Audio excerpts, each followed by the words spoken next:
February 23rd, 2026 study session of the Livonia City Council. Please rise for the Pledge of Allegiance led by the Honorable Robin Persicone. Allegiance to the flag of the United States of America and to the republic for which it stands, one nation, under God, indivisible, with liberty and justice for all.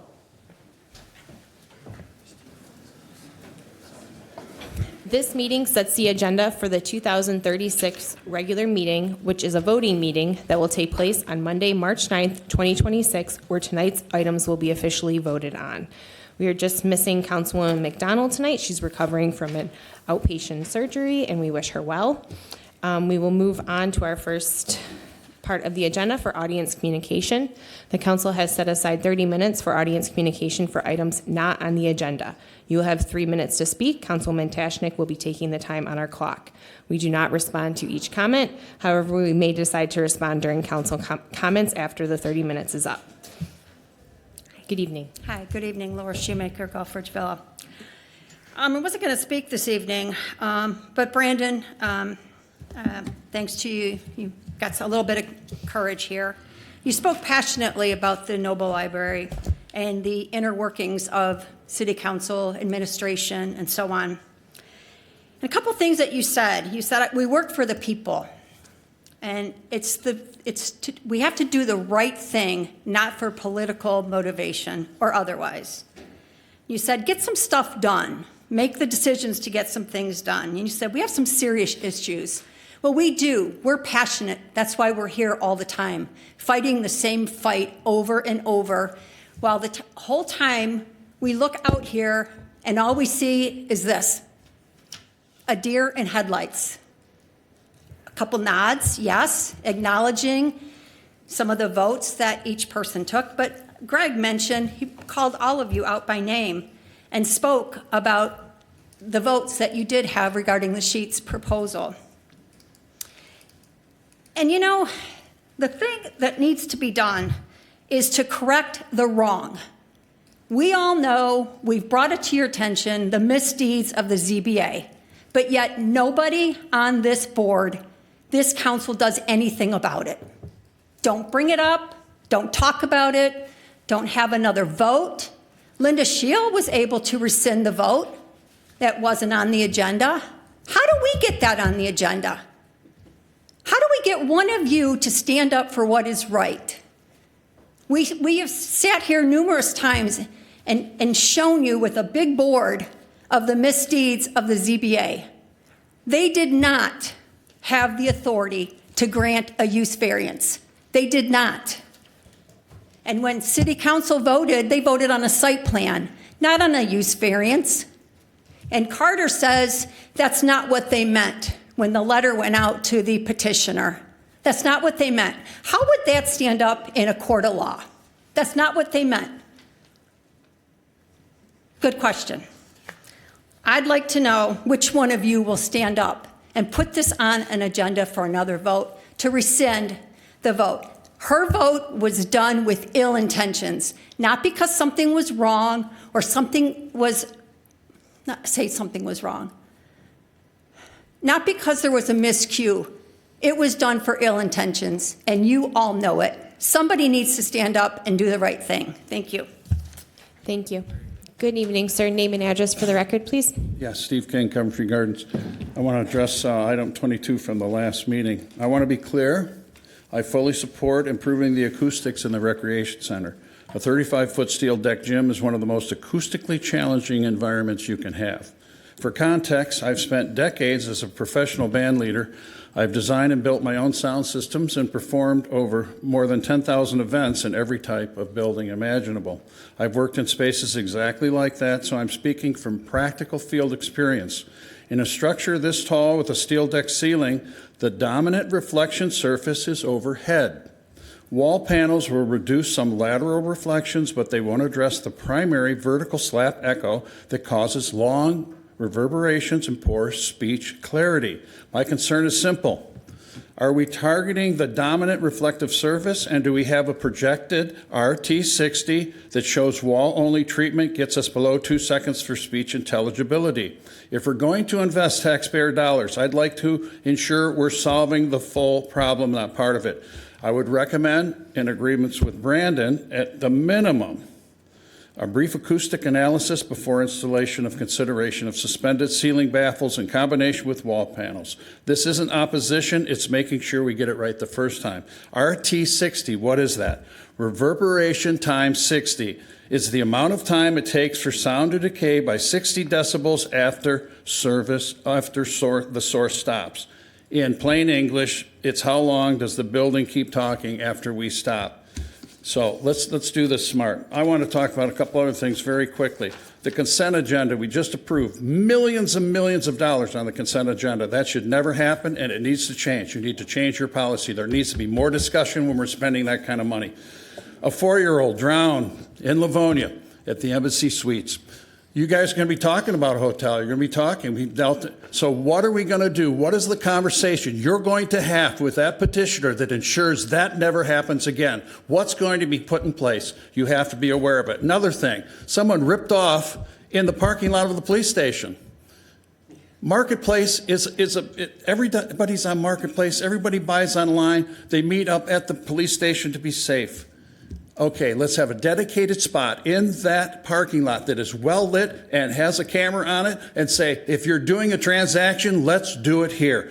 Finally, we're putting benches in the parking lot. When I was a PE teacher, I had my kids involved in a program, bags to benches. We brought in shopping bags and we turned them into logs, sent them in, and they gave us back a bench.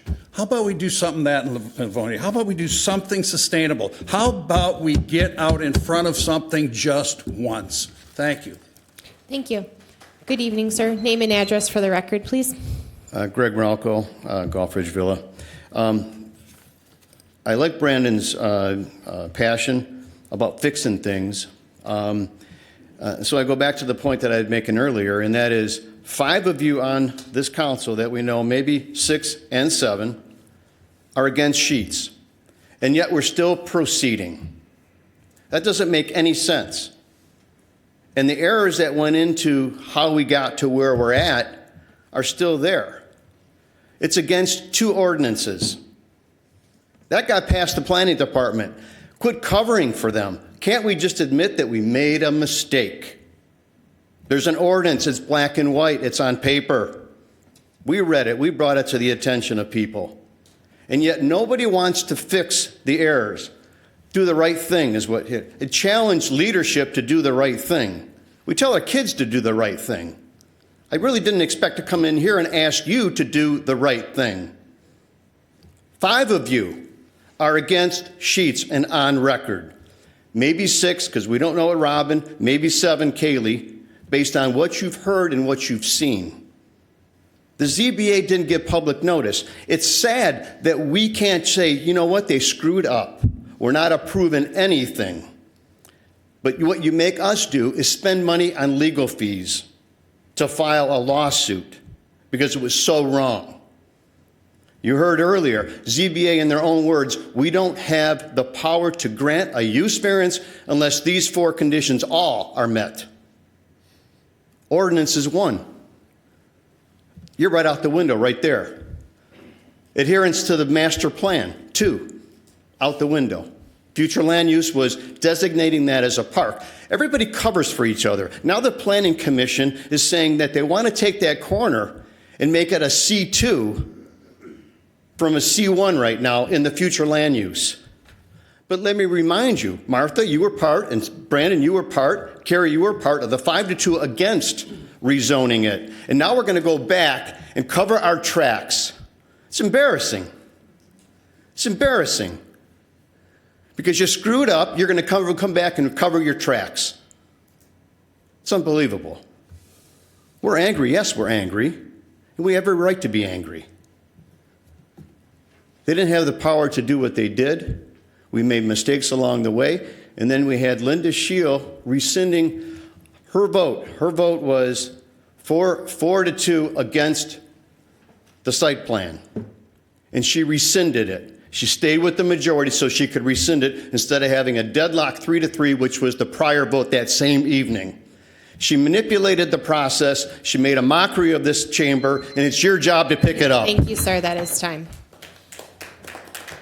Good evening, sir. Name and address for the record, please. Good evening, Christopher Martin, great state of Michigan.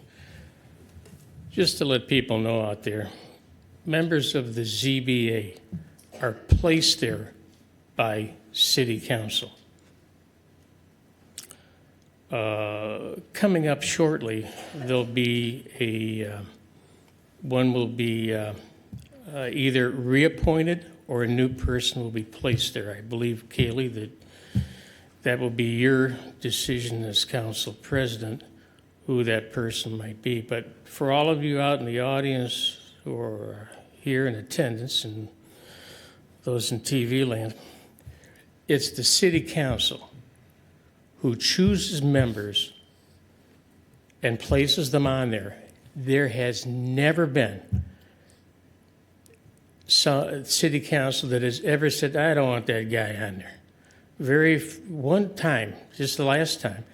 But usually it's just rubber stamped. You put your buddy, I'll put my buddy. Why? They helped me on my election. It doesn't mean it's the best of the best. It's just one of your friends. Okay? So really it needs to start with you people as far as who you're placing on the zoning board. Is it someone who is going to, one, show up? Years ago, we had such a bad attendance on the zoning board that it hit the news, and there was a big display about it out in the hallway here. This goes back when Dennis Wright was mayor. I think it's still on the YouTube there, what took place on that. But you guys have to start putting people on there based on their ability, not just because they helped you on your campaign or contributed something. Also, it looks good on their resume also. Okay, I'm a member of the ZBA. There are some people that I have seen get on various boards and whatever simply because it looks good on their resume. That's all. For future when they want to run for something. Okay, it's kind of sad, but that's the reality of politics. I don't know if it's in other locations, but it's definitely the way it works in the city of Livonia. Been a long-time resident of the city, gone to many of these meetings, seen people that should never have been placed on the zoning board be constantly reappointed because of their vast knowledge and superior intellect. So think hard about that on the next one that is comes up in front of you, okay? Thank you. Thank you. Anything else from the audience? Any council announcements? All right, we will move right into our agenda. Item number 1, this is an external request. It's a request to waive the city's noise ordinance. This comes from Reverend Dr. Rodrigue Constantine from St. Rafka Maronite Catholic Church in order to hold a cultural festival with music played by a DJ and live bands at St. Rafka Maronite Catholic Church located at 32765 Linden Street on Friday, August 7th, 2026 from 5 p.m. to 12 a.m., Saturday, August 8th, 2025 from 1 p.m. to 12 a.m., and Sunday, August 9th, 2025 from 1 p.m. to 9 p.m. Good evening. Do you want to tell us a little bit about your event? Our event is going to be held on August 7th, 8th, 9th. It's going to be at the church, usually in the parking lot. There is no, as of right now, the only changes that we might make, just like minor changing, but everything else is still the same from last year and the year before.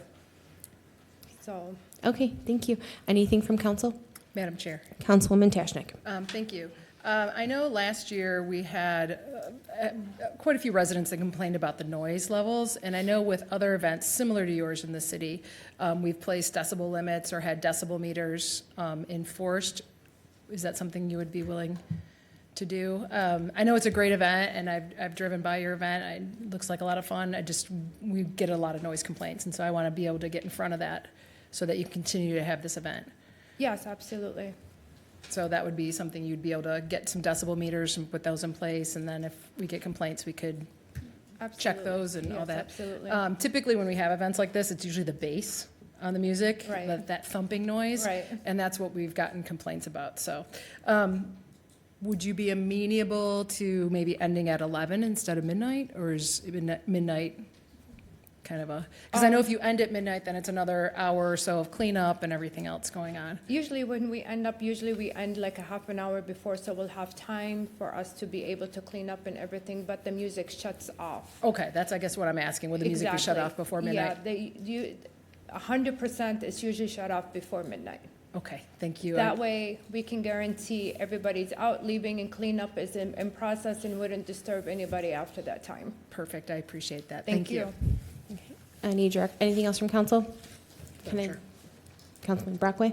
Oh, yes, through the chair to the petitioner. So we do have a history of residents that live in the neighborhood that do have issue with the noise or the music. I do live in that neighborhood about a mile away, and I can definitely hear the beats. I don't mind it. I dig it. But as kind of working with your neighbors, because this is meant to draw in the neighbors, would you be willing to categorically say that you will stop the music at 11 for sure? As a way of kind of extending an olive branch of between celebrating this and listening to the folks that live within the neighborhood. That would be a possibility, yes. Okay. Anything else? Councilman Brockway? No, that was it.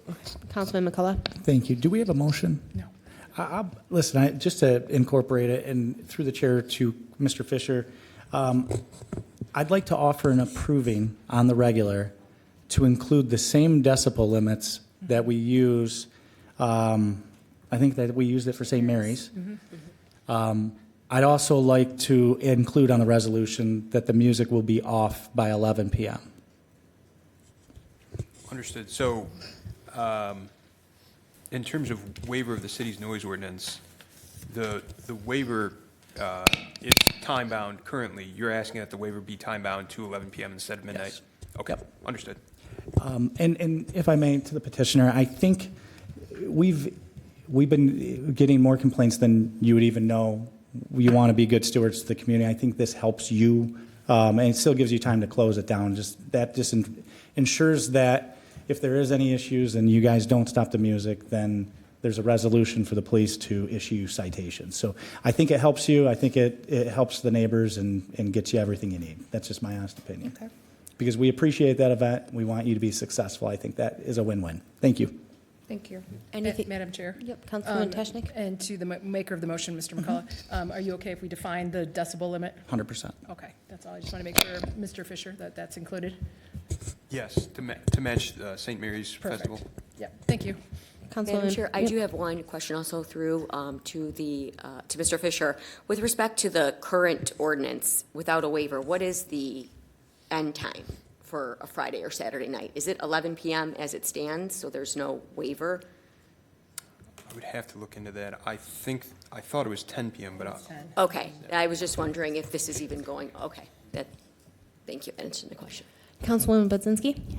And I just want to bring to council's attention, so I pulled up St. Mary's Festival just because it's a similar type of event and what their hours were. So last year, we did let them stay till midnight last year. And so I guess just in the manner of consistency, I feel like we should either be mindful of, they ended at 11 p.m. on Friday and at midnight on Saturday at St. Mary's Basilica for their festival last year. I don't remember your guys' hours for last year. Last year, we ended Friday at 11 p.m., Saturday midnight, and on Sunday at 9 p.m.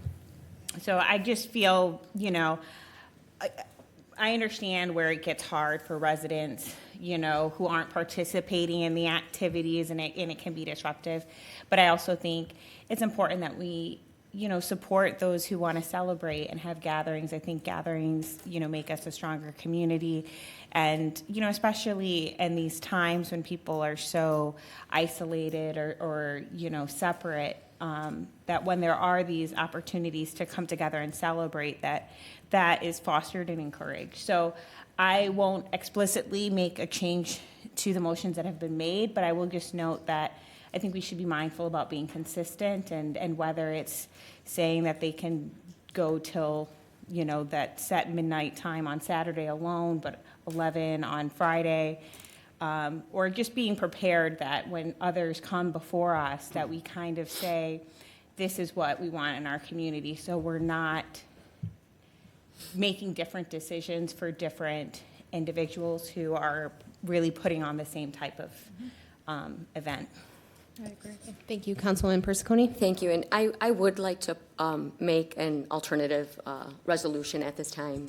Are you offering a substitute A motion? substitute motion, excuse me, yes. I would like to offer a substitute motion, if I have any support. It's a study, so. Study. Oh, that's right. Yep. Oh, my gosh, we are in study. Okay, yeah. So I would like to offer a substitute motion. Nope, that's not, It's just a motion. you just Oh, motion, you can just amend, or you can, That's what I'd like to You do. can put out what you want to do, Yes. and then if if Brandon's okay, if Councilman McCullough's okay with Yeah. it, he can change it, or we could vote on 2 separate motions Okay. on the Yes. regular night. And my substitute would just be that we keep the times as is with the stipulation that the decibel limits be put in place, whatever the decibel limit was for St. Mary's. I do think it's important to remain consistent.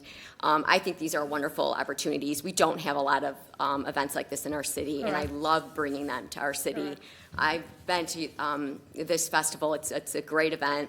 And I would just like to see these events continue, and I think that it's reasonable for one weekend to have it go on for a couple more hours.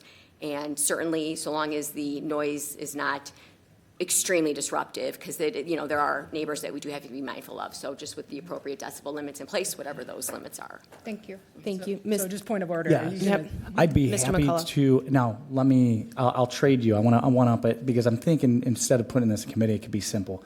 One thing we've learned about decibel limits is it doesn't include bass. Could we say, I'm good with that, but could we say that after 11 p.m., the bass is off to 0? Because they can do it out on the mixers. It just takes it down to 0.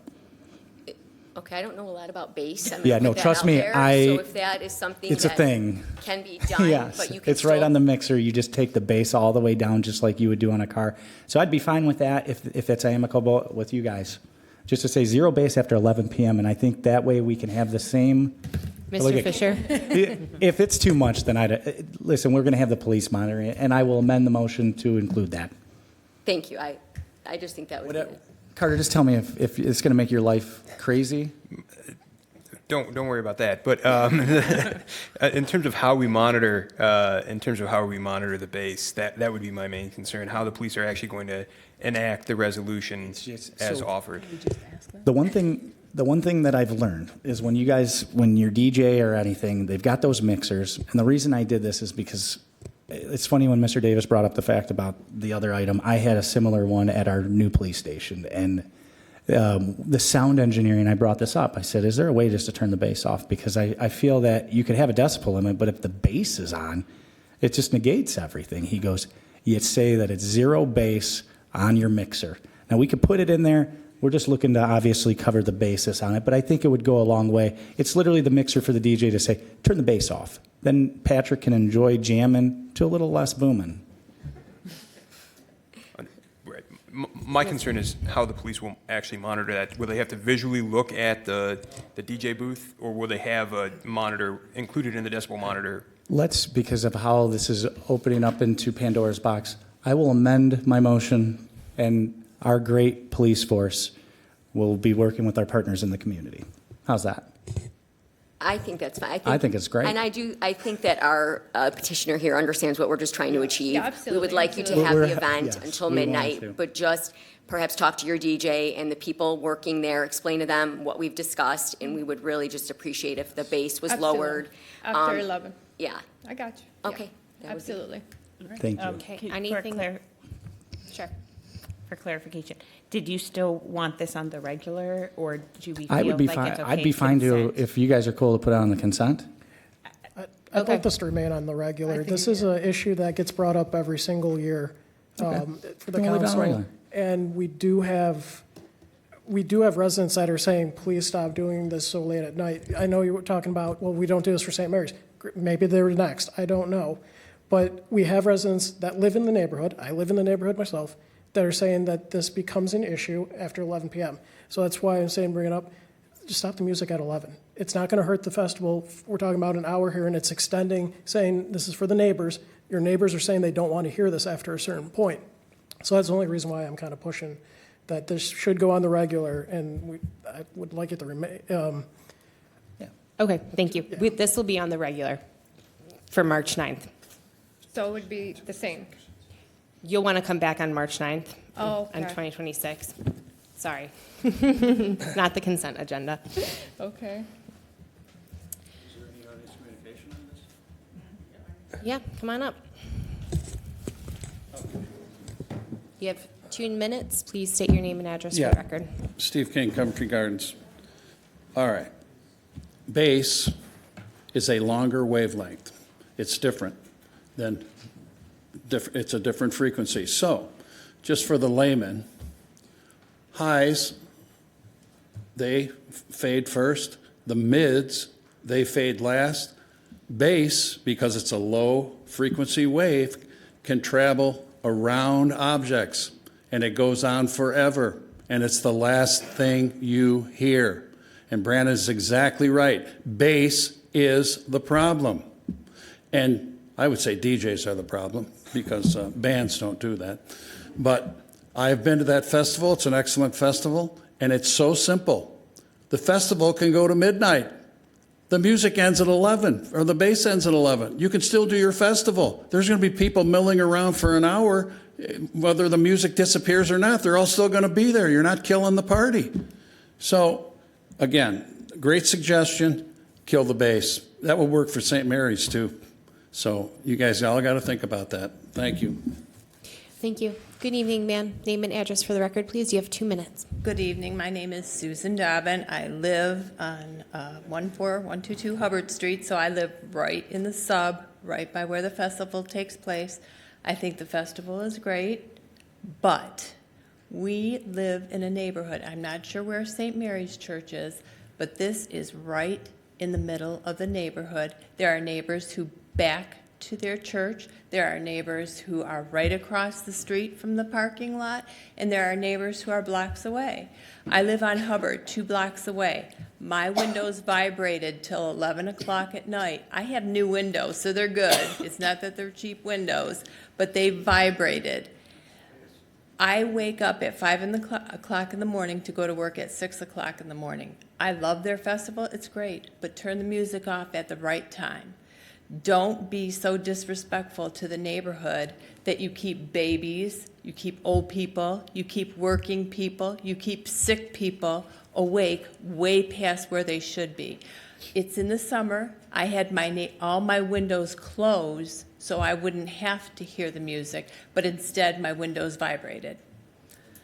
I don't think it's fair for any of you who don't live there to be able to say, yeah, go ahead, festivals are great. Yeah, they are great.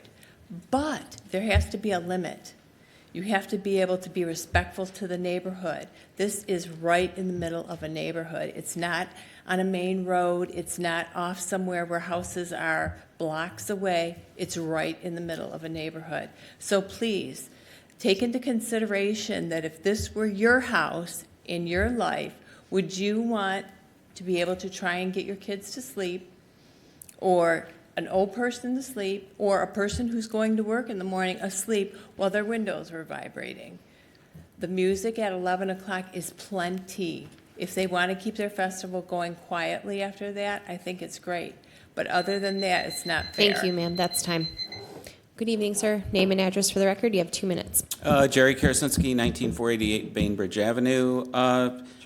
I support having like a standard for all of these events. So you have the carnival at Sears, you have the festival at St. Mary's, you have this festival.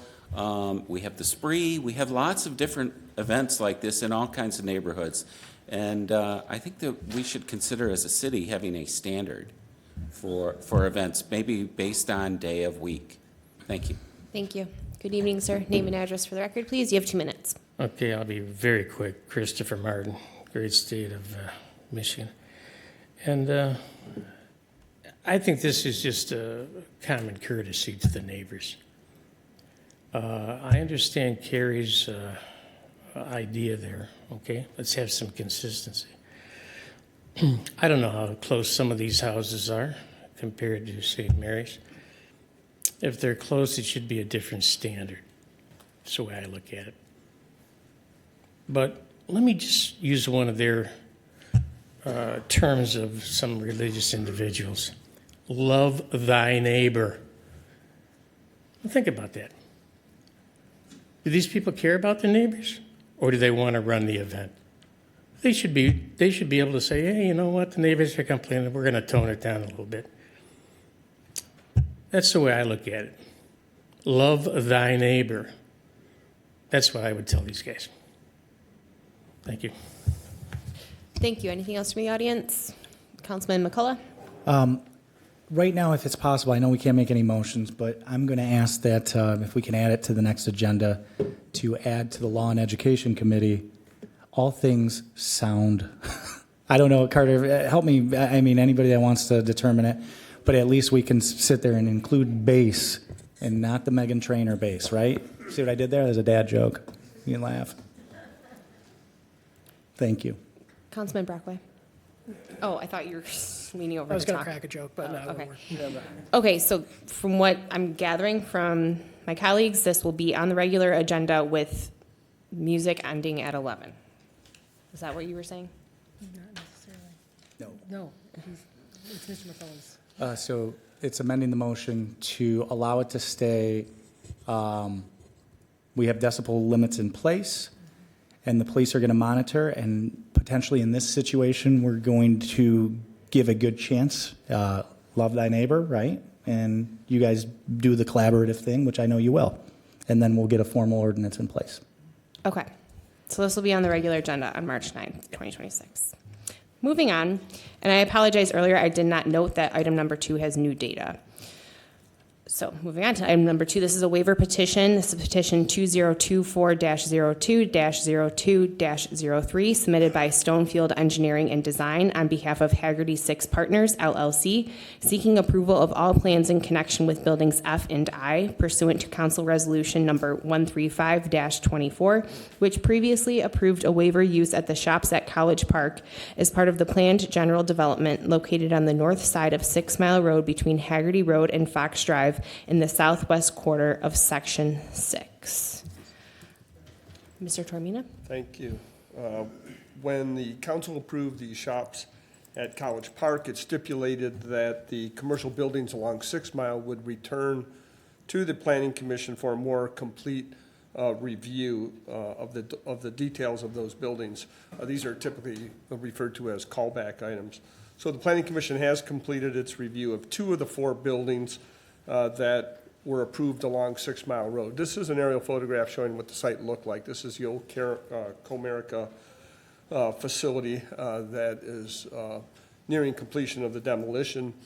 This is the site plan that was approved, and 6 Mile is the area at the very bottom of this plan, and you'll see 4 buildings. The 2 that we're looking at this evening on the bottom are the one on the far left, which is the what would be the southeast corner or southwest corner of the property, and then the southeast corner, the complete opposite. And here's a more detailed view of those buildings.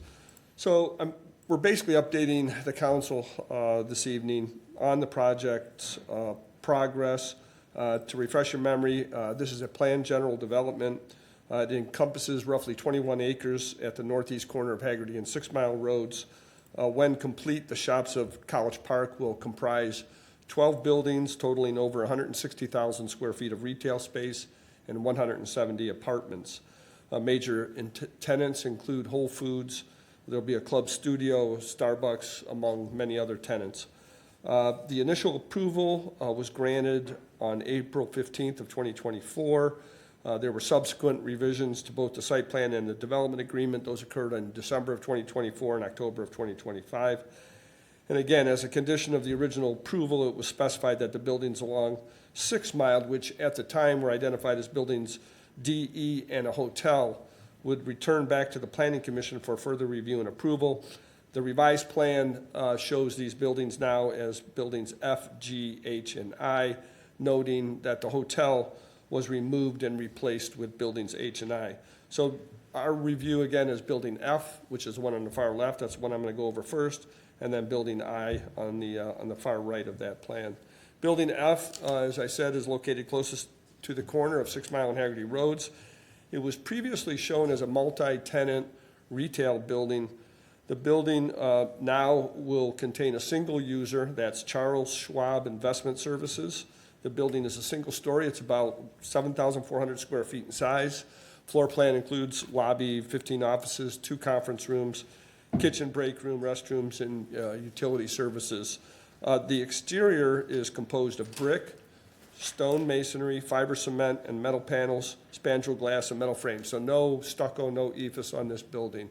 All long-lasting, durable materials. The other building, which is referred to, and these are some other renderings of that Schwab building. You can see the color mat. And this is based on one of their prototypical buildings in Ann Arbor. They did make adjustments at the recommendation of the Planning Commission, specifically the elevation facing 6 Mile. They wanted some changes to that side to make it appear not like the back of the building, because you'll know that the entrances of a lot of these buildings face on the opposite side because they're placed very close to the road. Building I, which is in the southeast corner of the development, this is supposed to be a 8,575 square foot restaurant, full service. It's Fogo de Chao, a Brazilian steakhouse. This is the design of the building, or the architectural elevations. Again, this combines mix of exterior tile, composite siding, brick veneer, metal panels, and some stucco. This is going to have 47 tables with 18 tables in another private room, so altogether 210 seats. It will have an outdoor dining area, bar as well. The Planning Commission, as I indicated, has completed its review. These are updated renderings, again, working with the Planning Commission. Some additional changes were made to the exterior of the building. And this is what it'll look like. So with that, I will answer any questions you may have. Thank you. Councilman Budzinski? Yeah, I watched the Planning Commission on this presentation, and so it's nice to note the updates that were made to reflect some of the concerns. I know there was a long discussion. I think it's great that we're moving forward with this project. I mean, it's big, it's transformative, it's bringing a lot of different elements to one space. You know, I don't have any concerns with the new plan. I know Fogo de Chao is a very fancy restaurant. I have some friends who were very excited to hear the news that it was coming here, and I don't think there's any in the Metro Detroit area. So hopefully it'll help attract people, you know, more people coming into Livonia, spending some money, having some good meals, and seeing what a fun place that we can be. So I'd like to offer an approving on consent if there's no objections. I don't have any questions. But again, I know that our Planning Commission was really thorough in their evaluation of both of the buildings and the landscaping, the overall design. So, Thank you. Anything else from council? Anything from the audience? All right, item number 2 will be on the consent agenda on March 9th, 2026.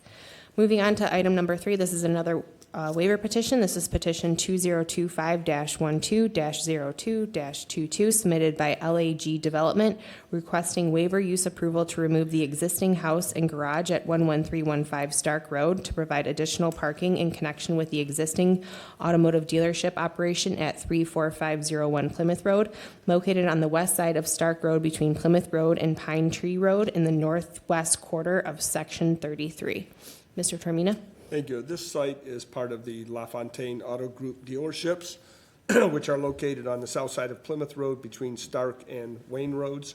This particular property is located just south of LAG's pre-owned dealership, which is right at the corner of Stark and Plymouth. So we're looking at this property right here.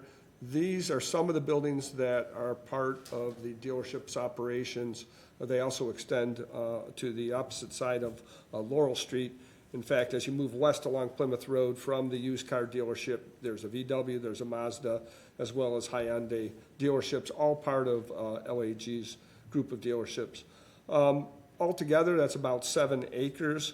The parcel that includes the house is just over 10,000 square feet. It is zoned C2, and it has been owned by LaFontaine Auto Group. The house would be removed completely and replaced with 26 parking spaces.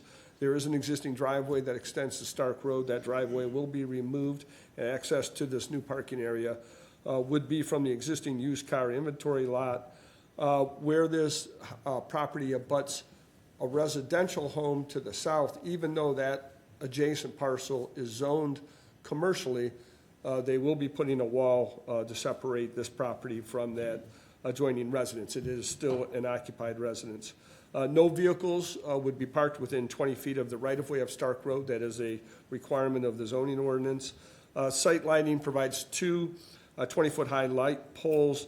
It is the Planning Commission's recommendation that these lights, as well as the other dealership lights, be turned off after hours. So this is something that was discussed quite extensively during the meetings, and the petitioner who is here this evening can explain what their operational changes would be to adhere to the Planning Commission's recommendations. Plans included fully detailed landscaping. All stormwater improvements would be dealt with underground. The resolution also mentions providing sufficient land to accommodate a sidewalk along Stark Road. It is our opinion that the developer should be required to install that sidewalk as a condition of occupancy. Thank you. Council? May I have some direction? Thank you. Councilwoman Budzinski. Yes, well, since the petitioner is here, if the chair is amenable to them coming up and speaking on the terms of the lights, I know that was it was discussed with the Planning Commission and a concern, I believe, of the neighbor next door.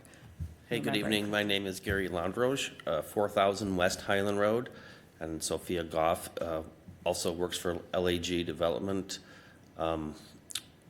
We're kind of LaFontaine's facility group. We're not on the car side, so we have nothing to do with used cars or anything else. Yeah, we did discuss the lighting issue, and certainly the 2 proposed poles here are in compliance with the ordinance. What the Planning Commission was concerned with was some of the existing lights on the rest of that property that we're not doing anything with. So we've agreed to bring those up to compliance as well. That's not as simple as just throwing a photometric on, from a computer, because they have to physically measure the photometrics on that entire site. And we drove that lot, and quite frankly, I think there's a couple of lights on the corner of the building that are angled up. I think they're really causing light pollution on the neighbors. Well, there was a resident at the last meeting we were at who's directly south of this parcel, and he had made a comment that there is no screen wall to the west side, the back of his property. So none of those parcels along Stark to the south have a screen wall, which is interesting how it ever got that way. So we've included that in our plans, and we would be adding that screen wall along that. That will give us full closure in the entire parcel, the entire property. With these LED lights and the control systems that they use today, it's pretty easy for us to really have a much more tolerable lighting source. What we're concerned with here is safety and security. We're not trying to display cars for sale here. So these fixtures are shielded. They're forward throwing away from the residents, and we will have a photo cell attached to these, motion sensors essentially, so that we can turn them down after hours. But if somebody drives through the lot, they turn on for a brief period, 5 minutes or 7 minutes or something. We find most communities like that because the police know if it's dark and quiet in there, it's good. If they see lights on at 4 in the morning, something's in there. So it kind of works out pretty well. And it's much more cordial for the immediate neighbors. And we don't have a problem if you want us to put the sidewalk to nowhere in there, that's whatever. We don't have a problem with that. The parcel to our south is zoned C2 as well, so that could be brought up on some future development. So we don't have a problem doing the sidewalk. Thank you. Any other questions from council? Councilman Budzinski? Yep, no, thank you for your explanation and your effort to address the matter for the new portion, but also what's existing. I think that's a good example of being responsive to surrounding neighbors. And so I'd like to offer an approving on consent if there's no objection from my colleagues. Council? Anything from the audience? Name and address for the record, please. You have 2 minutes. Yeah, Steve Kane, Coventry Gardens.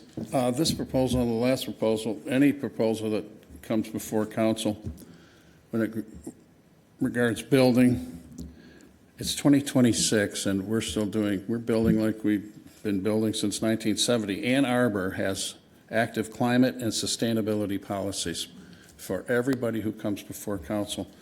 Energy and water benchmarking data, minimum energy efficiency thresholds.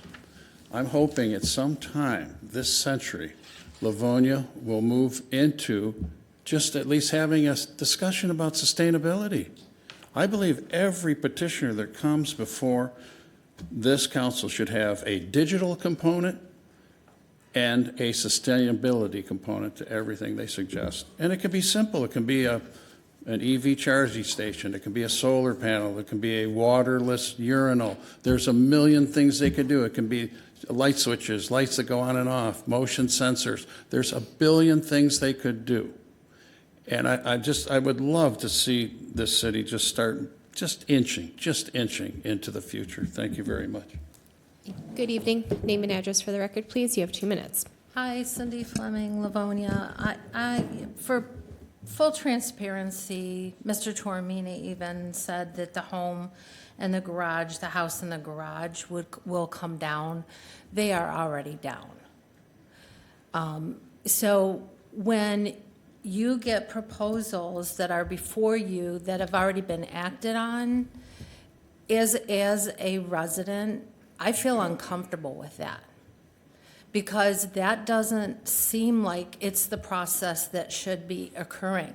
You are approving something, and it literally says here, remove the existing house and garage at 11315 Stark Road. Those have already been removed. Thank you. Good evening, sir. Name and address for the record, please. You have 2 minutes. Jerry Karasinski, 19488 Bainbridge Avenue. I was also at that Planning Commission meeting, and the petitioner did report out at the beginning of the meeting that they did follow and get proper demolition permits and follow the proper city procedures to get those two structures removed. And it made it look better, as far as I could tell from the photos I saw. So thank you very much. Thank you. Council, Mr. McCullough? Thank you. Just to clarify, and I appreciate the petitioner, that knowledge. So a lot of the new, just like you said, I guarantee that the lights that are ticking off the neighbors is the one that is up, because we talked about that the last meeting. So we do have an agenda item where we're going to talk about luminosity and photometrics. But when they come in to do this plan, they have to do basically a scientific photometric plan that shows the light leakage. And I'm sure that, just like you said, it's compliant. It's probably got shields on it, because everything right now is, if everybody's seen the dark sky compliant, it's all light pollution. You don't want to see the light go up, because then you can't see anything. So that is, it's part of it's part of the energy code that was passed in 2015. So as we grow, everything he said I appreciate, and I wanted to applaud you for it, because what we did. And then going back to your question, a lot of times the building permit, that's their land, it's zoned, they can take it down as long as they have the necessary permits. That's something we could do on our paperwork side to let it know from that. Now, obviously, for the waiver use, they're going to be developing the site. We're taking a blighted structure and we're going to put something that is going under plan review in 2026. So I appreciate it. Thank you for being cognizant of the neighbors and the extra things. And we don't need, at least for me, we don't have to put that sidewalk in. Unless we have a sidewalk program in some point where that comes right through there, then we're going to come back to you. whatever, if you want to make it a conditional. No. whatever. No, I just wanted to give you, explain more generally to the public that you went above and beyond the requirements. So I appreciate Thank you so much. So just to address these comments, and not to be overly repetitive, but we needed a building permit to take down the building. It isn't a city council thing. It isn't a planning commission thing. That house was a blight. There was a water leak in the winter. It flooded and it was frozen. It was moldy, and there was animals living in there. It was just deteriorating. So that was kind of necessary. So you may not have a structured, specific ordinance for sustainability, but the 2015 building code does, and there's so many things that you have to comply with now. The insulation on the roofs, these LED lighting systems that we're using with controls, there's occupancy sensors in the building, so lights turn off automatically. I mean, there's all kinds of things that happen. Stormwater quality and quantity that happens. There's plenty of things. LaFontaine has 6 LEED certified buildings, and 3 of them are gold certified. So we are a sustainable group. We don't always advertise it, but we incorporate that into any practice that we do because it's better for the environment, it's better for the neighbors, it's better for the community. Thank you. Thank you. Anything else from council? All right, this will be on the consent agenda on March 9th, 2026. Item number 4, this is another waiver petition. It's petition 2025-12-02-23 submitted by OSI/Flemings LLC requesting waiver use approval to utilize an SDM liquor license. This allows a licensed business to sell beer, wine, and mixed spirit drink products in the original package for consumption off the premises in connection with the existing restaurant operation, Fleming's Prime Steakhouse and Wine Bar, at 17400 Haggerty Road, located on the north side of College Parkway between Fox Drive and Haggerty Road in the southwest quarter of Section 6. Mr. Tormina. Thank you. SDM, which stands for Specially Designated Merchants License, is proposed at the Fleming's Restaurant. Fleming's has been at College Park since 2006. There are 2 special requirements as it relates to the placement or the locating SDM licenses. One is that it cannot be located within 500 feet of an existing SDM licensed establishment. There are no SDM licensed establishments within that distance. And also, it cannot be located within 400 feet of either a church or school. There are no churches or school buildings within that distance. Thank you. Thank you. Council? Madam Chair. Councilman Tashnik? Thank you. Honestly, I'm not really a fan of this trend of restaurants doing this, but a previous council approved the first one, I think, at Applebee's, and I felt we had to approve the Outback one recently, and we haven't really had any issues. I really don't see how we can deny this one. And watching the Planning Commission meeting on this as well, I mean, I'm not really worried about underage drinkers trying to go to Fleming's to get booze.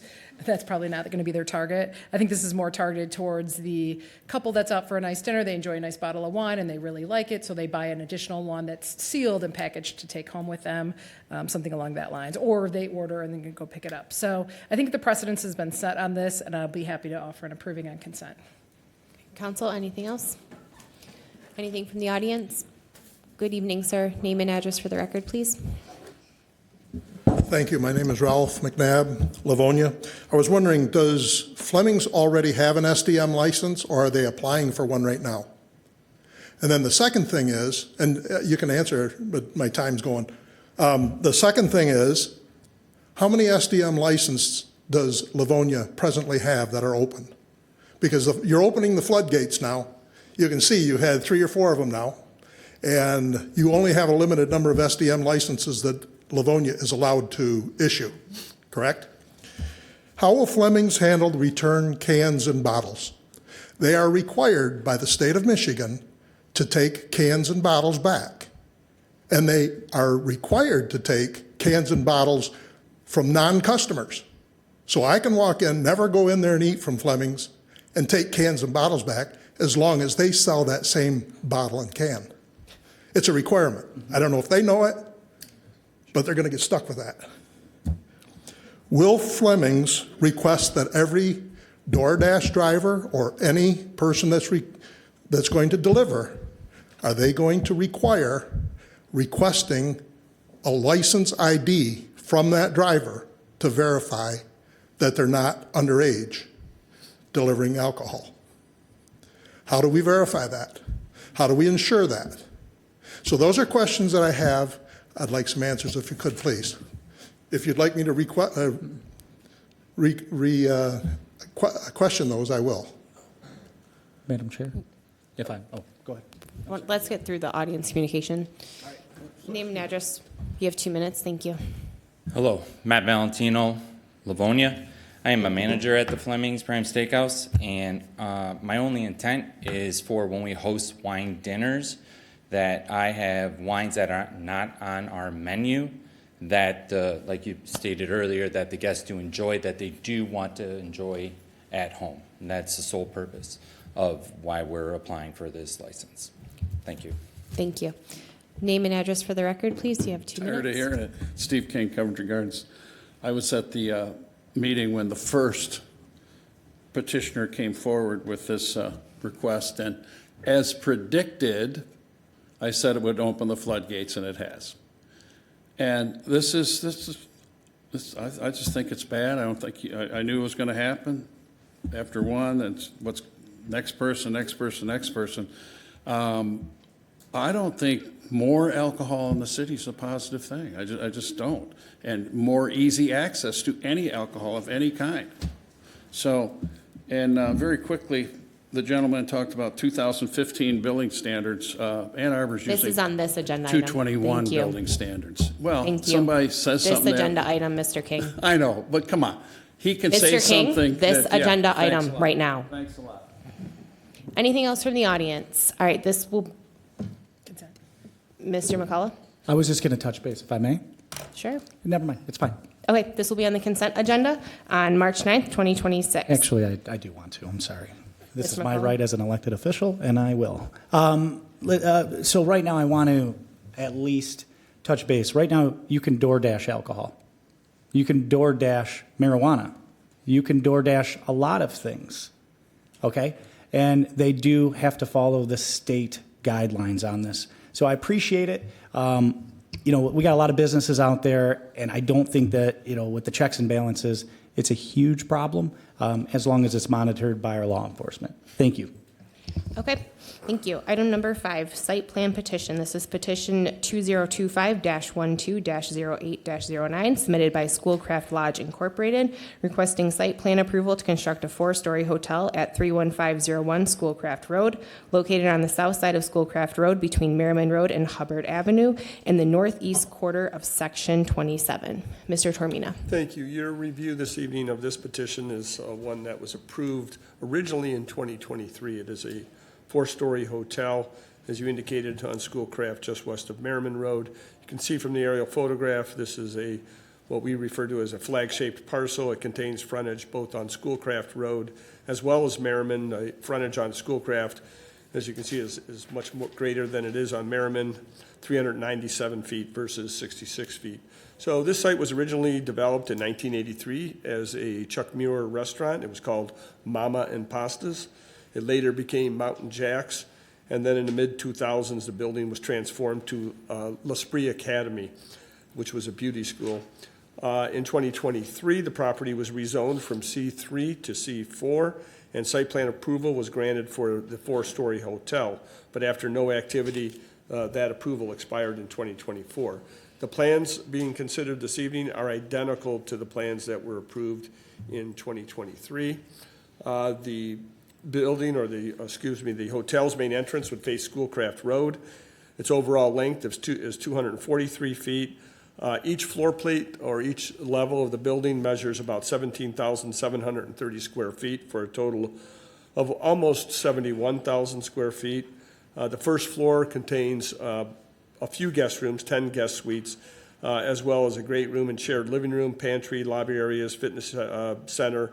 There's an indoor pool, guest and hotel laundry rooms, as well as lobby area, fitness area, offices, and other items. Then the layout of the second, the third, and the fourth stories are all identical. Each one of those floors contains 28 rooms, so the total number of guest suites is 94. Again, same as what was approved in 2023. The positioning of the building complies with all the city's required setbacks. The site shows a total of 84 parking spaces. Access would rely on the same number of curb cuts that are there today, 2 from Schoolcraft and 1 on Merriman. All stormwater detention would occur underground. The plans presented include detailed landscaping as well as photometric details, and the building materials are again identical to what was proposed in 2023. It's a combination of stone veneer, composite or metal panels, tile, and ephes. Overall, the building's height is about 54 feet, 5 inches. And this is, and I apologize for not having a little bit better rendering, but I'll zoom in on this area so you can see what that hotel will look like. Thank you. Thank you. Council? Councilwoman Budzinski? Yes, as noted, this was previously approved by 2 previous councils, if I'm remembering correctly, and it stopped because of financing concerns. So, I mean, I think it is a good sign that this is deemed a worthy project. Obviously, the area itself is not, showcasing the best of Livonia in its current state. It's a long-term stay hotel. We don't have very many of those either. I think it's an improvement from what is currently there. So, I mean, again, it's another example of it was scrutinized kind of twice now on the same project. So I'd be happy to offer an approving on consent if there's no objection from my colleagues. Mr. Can I ask to have that on the regular? Yeah. Yeah. Are you fine with that? Totally Okay. fine. Anything else from council? Anything from the audience on this one? All right, item number 5 will be on the regular agenda on March 9th, 2026. All right, moving on to item number 6 from the city clerk's office. This is a request to approve City of Livonia early voting plan as adopted by the Election Commission to establish the location, days, and hours of operation for Livonia's early voting sites as required by Public Act 81 of 2023 to be filed with the Wayne County Clerk. Madam Clerk. Good evening. Thank you, council members. Lori Miller, your city clerk. The item I'm bringing before you tonight is for the approval of Livonia's early voting plan. The decision is not just about where we place our early voting site. It is about fairness, security, and dignity for how we run our elections. So the location that we choose will be impacting thousands of our voters. Early voting is anticipated to grow rapidly. In November 2024, we had 9,800 voters go through our early voting site, which was more than 1,000 voters per day. That number will likely rise this year and into the future. Michigan law requires that early voting sites be located in a publicly owned facility unless it's absolutely not feasible. City Hall meets this requirement and offers far more advantages than the Housing Commission office offered us, which we learned when we had it there in 2024. So election security is a non-negotiable item. Early voting extends operations. It increases exposure for voter intimidation, protests, and potential threats. City Hall provides controlled access, law enforcement presence on site, and rapid emergency response, all of which has been documented by our Emergency Preparedness and Homeland Security team. Keeping our election equipment here at City Hall eliminates off-site transport with a police escort, and it reduces risk and cost. At the housing site, voters stood outside in the cold. They blocked traffic. They blocked parking spots. Even the handicap accessible spots were blocked, and some had to park on the grass. So it created a safety hazard and it damaged property. City Hall offers spacious indoor waiting areas and ample parking. It ensures safety and comfort for all. City Hall, we offered early voting last year, even though it was not required under election law. It was hosted here at City Hall. We were audited by an ADA compliance organization, and we scored 12 out of 14 for this building. In 2024, we experienced a power outage at the Housing Commission during early voting. This slowed down our operations considerably. That building does not offer emergency lighting, nor did it offer emergency Wi-Fi connectability. City Hall is prepared for that. We have backup generators here, we have emergency lighting, and we have Wi-Fi access should the power go out. This guarantees continuity of operations when administering an election. We are also located here on Civic Center campus, so City Hall offers a faster police response if needed, and there is already an existing emergency operational plan in place. Our election workers are the backbone of our democracy, and they deserve to work in a respectable and clean, safe environment. When we use the housing site, our workers had to share a bathroom, and to access that bathroom, which was non-ADA compliant, they had to cut through the line of voters.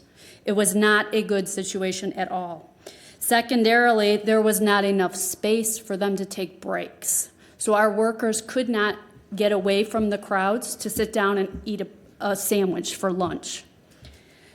In addition, the space within the housing site was so limited that we could not set up additional equipment, so that led to long lines during the peak voting hours.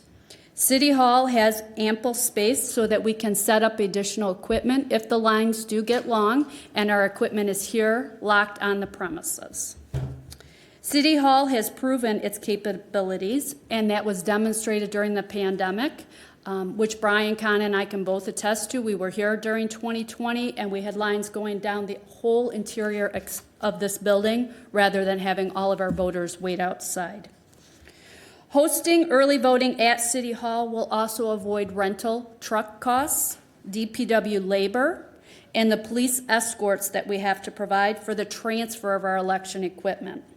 It centralizes our voting processes right here at City Hall, and it will not put a drain on other city departments. So City Hall is the building that was chosen by our election commission, and so tonight we're here to ask for your approval, which has to be submitted to Wayne County no later than April 6th. Thank you. Council? Madam President. Mr. Brockway? Through the chair to Madam Clerk, thank you very much for the information there. I do think that you do an outstanding job with our recent elections, so I just wanted to start with that. Thank you. In regards to the location, so a question that has been asked and probably will be asked again. Okay, we have the old senior center. Why can't we use that? That was considered. We considered multiple city buildings in making this decision process. The old senior center will be coming down. I'm not sure of the timeline, but it is on the block to be removed from City Hall campus. That would have been my first choice, but since that building will be demolished, we cannot do it there. Okay, and I apologize, I've got a couple questions here. Okay, so with that out of the way, and you said the Housing Commission wouldn't quite work as well. We have a brand-new senior center. Was that considered? That building was also considered because it is a municipal building, but again, it's brand new. First of all, we take over the whole area because we have to have our equipment locked and no one else can have access to it. So shutting down a brand new senior center for 9 to 11 days for both elections would be very problematic. Also, there's the parking situation. There would not be enough for 1,000 voters per day to go through there. And then also security was a huge concern when taking it off site. Okay, understandable. Now, in regards to, it's not everyone seems to have an opinion that the ramp going up to City Hall is a bit steep. You stated that we were audited and it met the legal requirement. It does. However, I can state that I witnessed many of our more elder residents making that trip up the ramp that did have considerable difficulty. They made it, but holding on. I've seen a former councilman almost bite it going down the ramp because of just the steepness of the ramp itself. So what would you say to individuals that state we have an issue with that ramp as being a roadblock to early voting? I would not want them to consider that a roadblock because we can also provide curbside voting. When we had our voting at the Housing Commission, we could not provide curbside voting. So curbside voting is allowed and acceptable, and we do that during the absentee voting. So for the 45 days before any election, City Hall is already a voting location. We walk ballots out to cars all the time. So last year in 2025, had signs made up. We placed them all along the U out there and all in front of every handicap parking spot so that if someone could not ambulate into the building, they could call us and we would bring the ballot to them. So City Hall offers that where we could not really provide that adequately at the Housing Commission. Thank you very much. Anything else from council? Madam President. Mr. McCullough? Thank you. Through the chair to our city clerk. I appreciate the fact that the senior center is going to be torn down, but it still needs to come before council, I would assume, because the demolition cost should be more than $30,000. I appreciate. I don't want to get into this. Is your subject matter expertise. I just look at things and I go, just providing an environment. We just opened what about the seniors? What about the new senior center? What about the rec center? Have you looked at any of those? Yes, and they were assessed by emergency preparedness, and neither one Madam was a good Clerk, I'm just option. going to, she did just answer that. Oh, I'm sorry. Patrick did ask that, yeah. That's And I okay. apologize. Yeah. That's Add that okay. to I was just asking again because I must have skipped over it. I apologize for that. With that being said, I don't know if I can support this just for the fact that that ramp is not ADA compliant. It's got way more of is there a problem? She just did address that. And I'm telling you, it's wrong. That Rise and Run, I'm a licensed builder, is not ADA compliant. So We did have it measured by engineering, and both the engineering department Okay. and our inspection department did say it does meet the requirement. I do understand your Nope, concern totally because good. I sit in an office with the glass and I watch I know. people come up it all the time that have trouble, so I do appreciate that. I in that situation, I'm one of 7, and I can have my vote if I would like. I'm going to offer a denying, just to put it on the record, and I'm allowed to do so. Councilwoman Budzinski? Thank you, Clerk Miller, for your detailed response. You and I have talked about this a lot and gone over various alternative options and really why this is the best and, quite frankly, only viable option that we have at this time. And again, it is already an early voting site. It is curbside, which we do mention a lot, and I think can do maybe more to promote in the elections that are to come. I think also kind of the burden on the building's ramp being more conducive, to more user friendly, let's say, is also something we have in committee right now in the capital outlay about what are our maintenance needs, what are the costs to these, and how do we make a plan for them. This is a building that we're going to have for the foreseeable future. Our first election is in August for the primary, and then in November. It does give this body some time to work with the administration and see what we can do to improve functionality, whether it's a short-term fix or a longer-term fix. But I think the deadline that the clerk's office is running up against is that they need to designate a spot by April for, where they're going to be hosting early voting.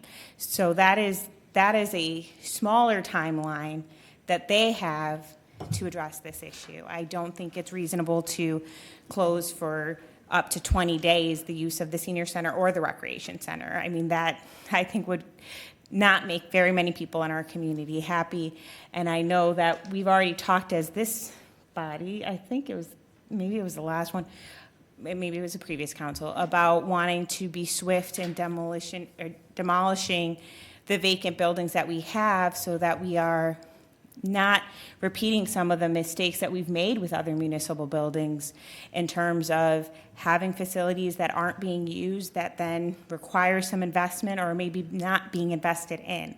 So for all of those reasons, I appreciate all the work that you've put into this. I appreciate the detailed explanations that you've been able to provide when offered, some alternative thoughts and the timeline you're up against. So I would say to my colleagues, let's talk about this at our committee meeting and see what we can do. And in the meantime, I'd like to have an approving on the regular as well. So. Councilwoman Tashnik? Thank you. And I know we now have an approving and a denying, so that's for us to decide. And actually, since this is the study, this is our opportunity to ask questions and study the issue, right? I know it says in here that we will have a sufficient area to provide curbside voting if needed. And I know that that's not ideal. We all know that that's not ideal. But this building's not ideal, but it's probably the best option we have at this point. I don't love it, but we have to. But maybe you could expound a little bit on the curbside voting and what you mean by sufficient area. Okay, absolutely. So we had the signs out front, and we will continue to do that this year. And like I said, we put them in front of every handicap parking spot and then also in the circle so that if someone pulled up, they could just call. It would ring directly to our department, and then one of our employees can take it out. And that, too, is a benefit. Because we're here, we have 8 extra bodies who can run ballots in and out to the curb. Versus if it's off-site, our staff is not there off-site. So it does free up some of that. I will say that most people, didn't advertise it, and we don't advertise it during absentee voting, but people do that all the time. They'll call, they pull up their spouse or their mother's in the car. She can't ambulate up the ramp. Can we bring it out to them? And we have clipboards readily available. We walk it out all the time for absentee voting. And we do that the 45 days before early voting even starts. So this would be another thing that our staff is already well trained for, and we do all the time. But we will put signs out there, and the signs do have a QR code where they can just scan it. So we're trying to make it readily available to everyone. Thank you. And maybe that's the whole, one of the hurdles here is And just we the will promote it. communication. Yep, we will promote it, absolutely, at every event. All right, I appreciate that. And I know you got a 12 out of 14, which, that's like an 85% if you're following the math. But I was reading through the audit, and it looks like the 2 points that we did get dinged on are easily Can correctable. easily be remedied. One was we had the door propped open, and the item that was propping open the door could have been a hindrance for someone in a wheelchair. And then the second item was we had the early voting signs too close to the doorway, so someone, again, in a wheelchair or with a walker might not be able to maneuver around the sign. So those items can be corrected. So 14 out of So we 14 should be able to 14 do out a of 14. 14 out of 14. And like I said, we were audited randomly, so we did not know that this organization was going to audit us, and that's how well we scored without even preparing. All right. Thank you for that. And like I said, not ideal, but It is not ideal. okay. Thank you. Thank you, Madam Chair. Madam Chair? Mr. McCall? If it's possible, I'd like to see if the administration of our building department can clarify that ramp is ADA, because it's not. I would like to see if we can have it at new data. If not, I can show you the the laws. The one door right down there and the ramps that go up is not 1 in 20. That's the rules. Now, any organization that comes out is fine. I would just wonder if that's possible to ask the administration just to see if our building officials can, because there's subject matter experts to clarify for the record. Thank you. Anything else from council? Audience, anything from the audience? Name and address for the record, please. You have 2 minutes. Laura Janica, Munger Street. I don't even know where to begin. I really don't. There is no way that ramp is okay. I mean, have you heard us talking for the last 3-4 years? It is not okay. And when you're talking about, when these people come to vote, early voting, this law went into effect over 2 years ago. It's a law. We have to have a place for people to early vote, and it has to be accessible. That's the law. And when they come out to your car and give you a slip to vote on, that's basically, that's not early voting. That's absentee voting. That's not early. They don't. People are coming to put their vote in a box, to watch it go in there. That's what they're coming for. And I'm just blown away that you say it's handicap accessible. It is absolutely not. And I would like to see the paper of this 12 out of 14, because I saw those same people that were there. They weren't thrilled with the voting. So Please get an accessible place. We've had 2 years to do it.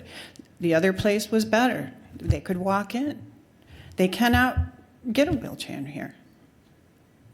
So we've had the time.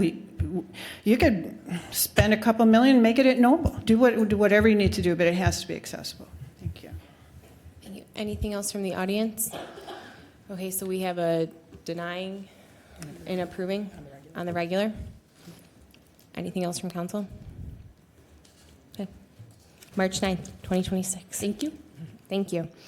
Okay, item number 7, we're on to the Department of Civil Service. This is a request to authorize expenditure to sole source provider Sorry, I forgot it was running. to enable payment to NeoGov for talent acquisition from budgeted funds. Ms. Leibel? Good evening, everyone. I'm Janine Leibel on behalf of the Civil Service Department. We use NeoGov as our applicant tracking system. It's really a soup to nuts service or soup to nuts product that we use that we post our jobs through there. They then take it and post it out into the wider world. Often it gets picked up by Indeed. It goes out to governmentjobs.com. It keeps us in compliance with all of our civil service rules. It's a really well-integrated product, a well-integrated system for all the needs that we have to keep us fair, to keep it a fairly blind process.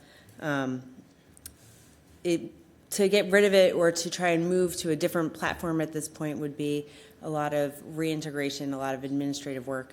I would say that this is a great product that's out there, and it's at a fairly reasonable price point compared to any of the alternatives. Thank you. Council?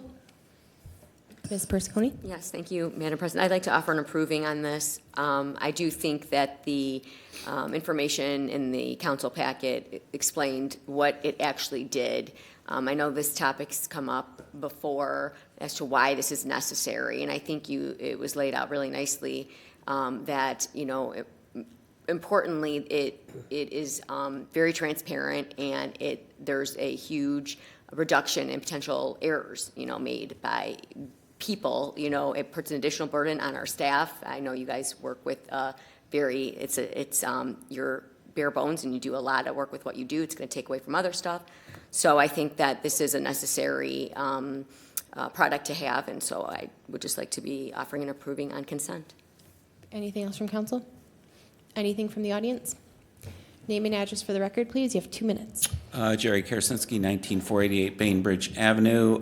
Just 2 points. The first one is I don't understand the 617 units that make up the estimate. And the second part would be putting my old retired IT hat on.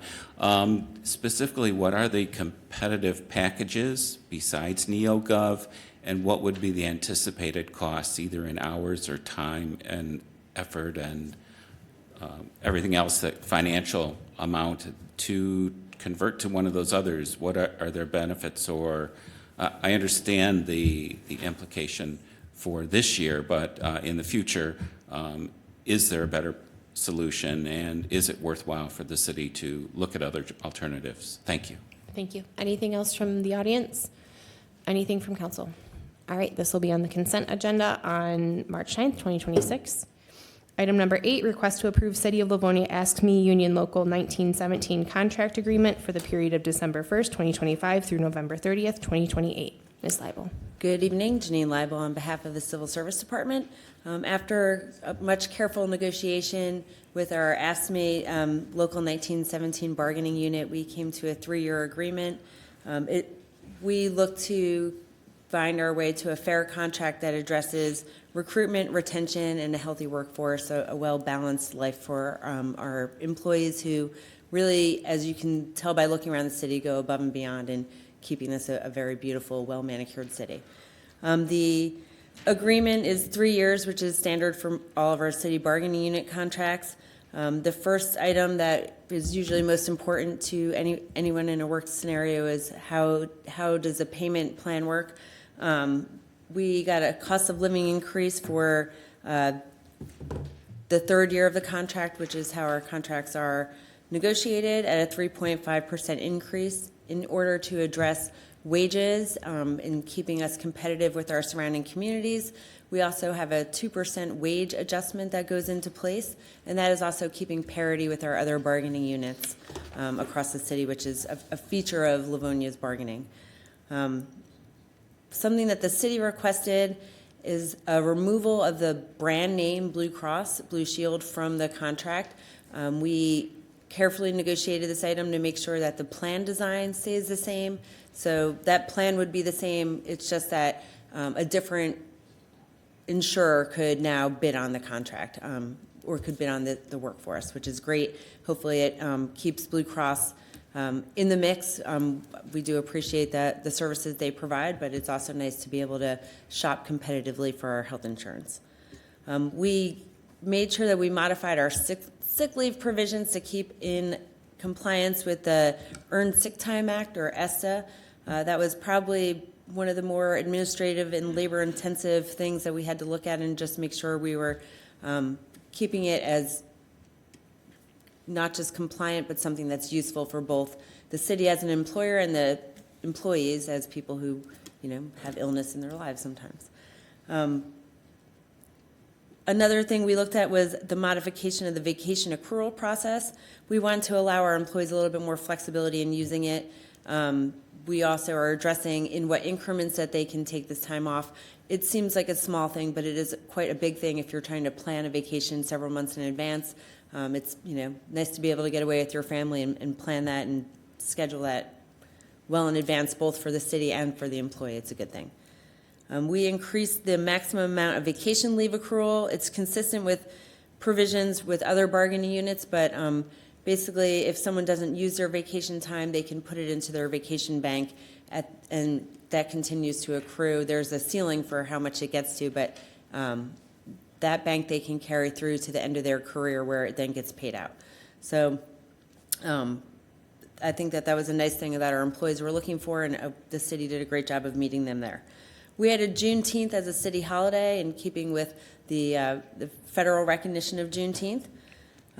We also increased the city's contribution to retiree health insurance plan, the RHSP, Retiree Health Savings Plan, so that it will be $100 per biweekly pay.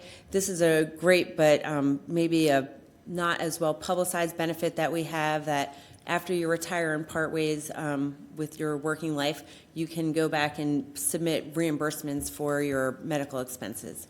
And that is a wide range of expenses that can be reimbursed. It's in compliance with IRS code. In addition, the city increased their defined contribution, that's the DC plan, from 12% to 13% of our base pay. There are employees who were hired prior to 1997, and they have a different bracket for their defined contribution plan, because at that time they had an opportunity to switch to the defined benefit pension plan, and they did not. So I think it was some incentivizing to make that work.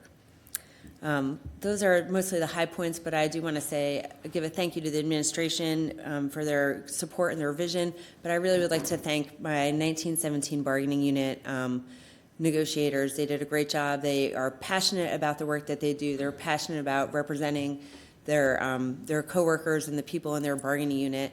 They go above and beyond in every scenario where they're advocating on their own behalf, but they really did a great job of understanding the city's position, seeing where we need to make some adjustments, and giving us suggestions to bring us up to a good spot. So Steve Schoonover is here tonight. Sorry, Steve.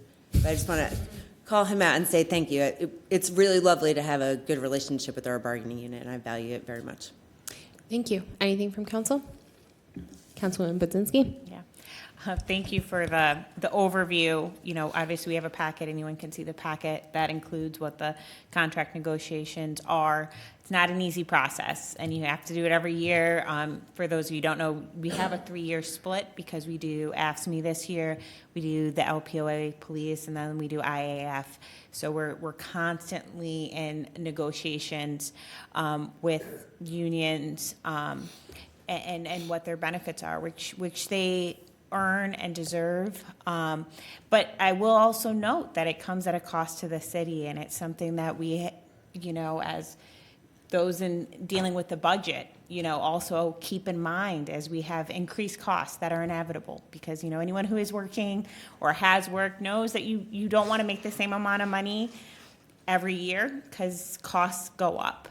So I did just want to just mention that because I think it's something that it's just part of being in a municipality, having employees. Like, these are increased costs, but they're important. They're what we need to do to be competitive with our surrounding communities, to help retain the talent that we do have here in Livonia, and attract new young talent or more seasoned talent, sometimes when that's what we're looking for, to come here and serve our community, which is really what they're doing. So I really will defer to my colleagues on whether we want to put this on consent or vote on it at a regular meeting, but I do think the work has been put in, and again, it's not easy work, so really congratulations for being able to come to an agreement with both parties for an approving either on consent or regular.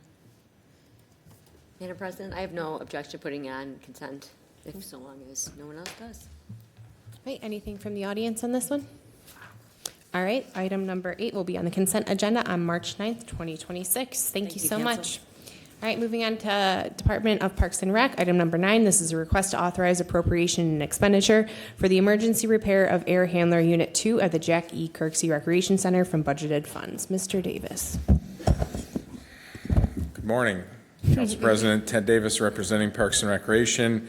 We're requesting council approve an emergency repair expenditure for air handler Unit 2 at the Jack E. Kirksey Recreation Center. This was a Honeywell control unit. It's 23 years old. It's obsolete.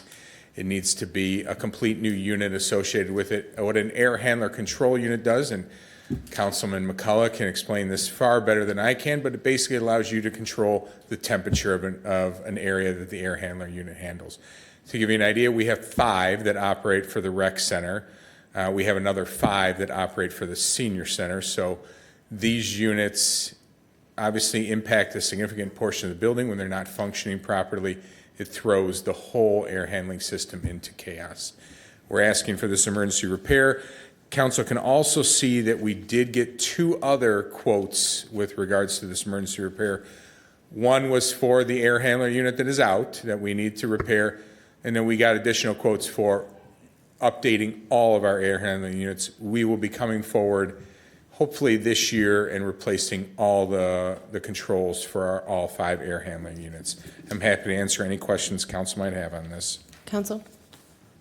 Mr. McCullough? I'd be happy to offer an approval on consent. Mr. Davis, I appreciate you getting those extra bids. It shows efficiencies in prices.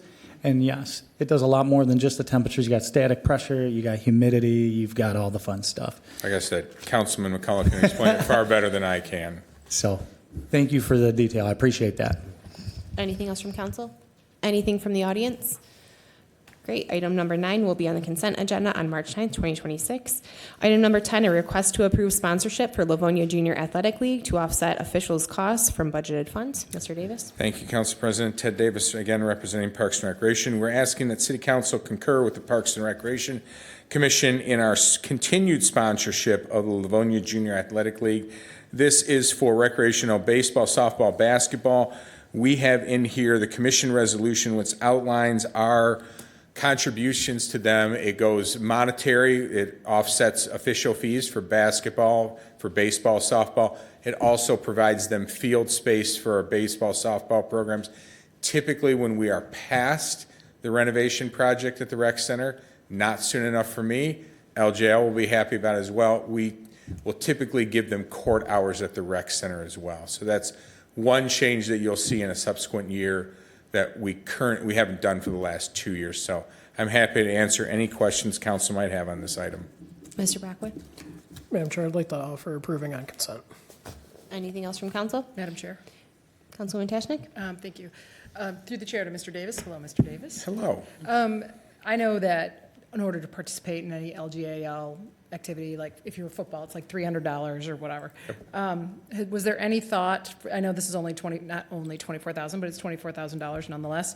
Was there any thought to maybe charging an extra $20 per participant or anything like that to offset this? And I'm a big, let me just say, supporter of the program. I'm just curious. I think we are always cost conscious, and we don't set LJL fees, right? LJL is a volunteer-run parent organization. I think they do incredible work. I'm always thankful for our partnership with them. But they do have a lot of costs that they can associate with these programs. Officials now, it's not like when I was officiating 100 years ago and I got paid $20 to ump a game. Now there's 2 at every game. They're making $60+ each game. The uniforms certainly have gone up. It's, again, when I was playing, it was a nylon shirt that we would reuse. Now they have, they really have great uniforms. Their basketball, again, they're paying for the use of school facilities. They're paying for officials.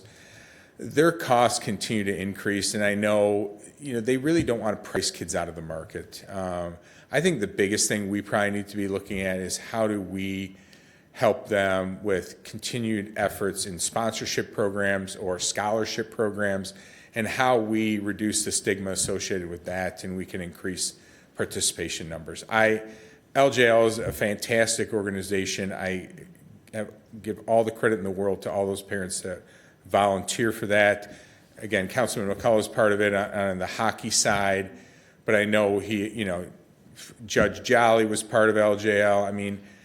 I think, again, we need to be working with all these groups and strengthening our relationship with them, and how do we encourage scholarship on this to ensure that no Livonia resident goes without the ability to play these activities. Thank you, I appreciate that, and actually, I am a supporter of this. I just had received that question from a couple residents, and wanted it out there so we could. Absolutely. We are unusual in that we do provide funds to these organizations. I think, that's what makes Livonia great, is we're able to do these type of things. We're able to offset these costs. We're able to help them. The history of this goes back a long, long way, and we used to pay for all the official fees. We used to schedule all their games. We used to give them a great deal more support than we do right now, and I'd like us to kind of edge closer to that, where we're continuing to look for ways where we can work with these organizations and help them. Yeah, and there's been so many studies that the benefit of athletics for children goes beyond just the athletic part of it, so I thank you. You're very welcome. Thank you. Anything from the audience? All right, item 10 will be on the consent agenda on March 9th, 2026. Item number 11, award of bid for installation of carpet tiles and carpet at the Alexander Blue House at Greenmead Historical Park from budgeted funds. Mr. Davis. Thank you, Council President. Again, Ted Davis representing Parks and Recreation. This was very simple. We're looking to replace the carpet of the Alexander Blue House. New concept here, carpet tiles, which for most of us we're very familiar with, but we're going to carpet tiles there. Put this out to bid. We're asking that council award to the low qualified bidder of Lux Interiors in Ann Arbor in the amount of $24,274.25. I'm happy to answer any questions council might have on this. Councilwoman Budzinski. Yep. Obviously Alexander Blue House is probably the busiest location at Greenmead most of the time. So obviously the carpet's being well used, and carpet tiles allow you to replace things a lot easier. So obviously we have a lot of bids. For those who can't see, this lowest bid, as noted, was for $24,274.25. The highest bid was for $49,246. So obviously big disparity. There are 3 other bidders in the mix there. Going with the lowest, I would say approving on consent if there's no objection. All right. Anything else from council? Anything from the audience on this one? Okay, item number 11 will be on the consent agenda on March 9th, 2026. Thank you so much. Have a good night. All right, moving on to the Department of Public Works. Item number 12, this is a request to approve Alliance of Rouge Communities, or ARC, annual assessment for 2026. It's to fund the services for the communities provided by the ARC from budgeted funds. Mr. Moore. Evening, Council. Doug Moore with DPW. This first item I have is our annual dues to the ARC, which is the Alliance of Rouge Communities. Livonia takes part in the alliance of communities that makes up most of the Rouge River watershed. The ARC allows us to speak in one large voice versus many smaller voices. ARC reduces the redundancies of all the communities participating. They help us take part in the region-wide grant opportunities, and the alliance is made up of municipalities and counties that have Rouge River tributaries in them. The ARC has continued to aid us in our MS4 stormwater permit. This process began in April 2016. We have just completed our second update, and ARC staff met with us when we were sitting with Eagle last month. ARC has helped reduce our staff time dealing with these issues. They've also done numerous illicit discharge inspections in 2025. We are asking council to approve the budget of $40,616 towards the dues for this year. Thank you. Anything from council? Mr. McCullough? This is a great program, yearly thing. The ARC, we can go on and on. I'd be happy to offer and approve it on consent. Anything else from council? Anything from the audience? Awesome. Item number 12 will be on the consent agenda on March 9th. Item number 13, award of contract for generator preventative maintenance for a period of 2 years from budgeted funds. Mr. Moore. Yeah, this program was bid on Mitten on November 4th of 2025. There was an optional pre-bid meeting and site visit on December 11th, and the bid opening was on December 16th. We received 7 bids. The contract calls for preventive maintenance on 8 generators. One is at Fire Headquarters, the one here at City Hall, Fire 4 and 5, the Rec Center, the 16th District Court, and 2 at DPW. We currently have 3 under warranty, which is the 3 currently being installed at Fire 3, Fire 6, and DPW building maintenance. Preventive maintenance includes annual oil checks, inspections of those systems, checking fuel systems, air systems, the cooling systems, and the exhaust systems. And then further, they will load test the generating part of it. The cost is $24,000 total, or $8,000 a year. Council? Mr. McCullough? Approve it on consent. I appreciate the bid packet and appreciate all of the state requirements that you have in there. Cool. Anything else from council? Anything from the audience? Item number 13 will be on the consent agenda on March 9th, 2026. Thank you. Thank you. Item number 14, request to waive the formal bidding process and authorize purchase of cloud-based software from sole source provider to be used for sewer inspections from budgeted funds. Mr. Hopla. Good evening. Zach Hopla, representing DPW. So yeah, we're here tonight to just recommend the purchase of new cloud-based software for our camera truck for the sewer division. We had bought that vehicle a number of years ago, and that supplier is no longer under contract with that software. So over the last year, our water and sewer division has looked at a few different pieces that we could go with. We've looked through MIN for any potential bidding that may have occurred. The only one that was found also had the same supplier and also found that that contract was terminated. But again, for what we found, this specific proprietary software fits our existing CMMS with CityWorks. It fits with our Esri GIS. So everything that we're actually going out and cameraing, we are in real time being able to code that with NASCO ratings. So a lot of our sewer staff are certified for a 3-year certification to go through those NASCO ratings. So that'll give clock position, that'll give different defects in that pipe, and then that lives in our CMMS mapping. So anytime we go back and there may be a potential issue, we can actually access that video footage, which is housed in the cloud. And we have spoken with our IT department to ensure that that is the right step here to ensure that it is cloud storage and that is our data for forever. So if we ever decide to move away from this system, that is our data to keep. Thank you. Council? Ms. Tashnik? Thank you. I really appreciate how well this was explained in the packet as well. You never really want to think about a camera going into a sewer and having to take all those pictures, but it's a necessary thing. The expense in the first year is like 3 times, year 2 and 3, and that's just due to implementation and the purchasing, I would imagine, and training. Correct. Right? Okay. Yes. Yeah, no, this is needed, and it is a sole source provider, and that's the reason there's just the one bid. So I'll be happy to offer approving on consent. Thank you. Anything else from council? Anything from the audience? Item number 14 will be on the consent agenda on March 9th, 2026. Thank you. Thank you. Moving on to engineering. Item number 15, a request to amend the engineering contract through qualification-based selection with Hubble, Roth, and Clark Incorporated for design engineering services for the 2027 Amherhide Road reconstruction. That's from Newburgh Road to Richfield Court in the amount of $110,000 from budgeted funds. Mr. Zalinsik. Thank you, Council President, council members. As you may recall, HRC designed the Amherhine portion from just where Amazon is at to Eccles back in 2016. We constructed it in 2017. That was 3,500 lineal feet. We were able to secure funding through the STPU, which is the Surface Transportation Program through MDOT, a federal aid program, which we received 81.85% of our federal gas tax to come back to the city of Livonia. The city would be responsible for the 18.85%, along with the design cost and then the construction and engineering cost for this money. We did receive just over almost $918,000 from the Federal Aid Committee to do this project. Looking for your approval again to have HRC design it, and then we'll go out for bids through the MDOT LAP program, and then eventually have bring back to you for CE, hoping to do this in 2027. But we need to start the process now. It's a lengthy process. We get basically free money, but we had to jump through all the hoops to get to the end to secure the free funding in 2027, and look forward to reconstructing that portion. As you know, it was built back in 1966. Thank you. Council? Madam President? Ms. Persicone?